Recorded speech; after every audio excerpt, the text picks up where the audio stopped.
పెద్దవారిలో arthritis confirm అయిన వారిలో నుంచోవద్దు, నడవద్దు, మెట్లెక్కద్దు, దిగద్దు, ramp మీద నడవద్దు అని చెబుతూ వారి యాక్టివ్ లైఫ్ స్టైల్‌ని కంప్లీట్‌గా నిరోధించే ప్రయత్నం చేసినప్పుడు ఉన్న కండరాల బలం కూడా వారు పోగొట్టుకునే ప్రమాదం ఉంటుంది. వారి కోసం నేనిచ్చే సలహా ఏంటంటే 6 మినిట్స్ వాక్ రూల్ అండి.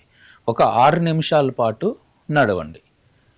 ఇలాగ ప్రతి గంటకి 6 నిమిషాల పాటు నడిస్తే 10 అవర్స్ యాక్టివ్ డే అని మనం అనుకుంటే ఖచ్చితంగా 1 అవర్ వాకింగ్ అవుతుందండి. అంటే 6 నిమిషాలనేది చాలా చిన్న కాల వ్యవధి కనుక దీనివల్ల ఎక్కువ కంటిన్యూయస్ డ్యామేజ్ అనేది జరగదు. పైగా 1 అవర్ రికవరీ టైమ్ ఉంటుంది. ఇది కంటిన్యూయస్‌గా చేయడం ద్వారా ఏమవుతుందంటే వారికి ఎముకల్లోనూ, కండరాల్లోనూ ఉన్న బలాన్ని నిలబెట్టుకోగలుగుతారు.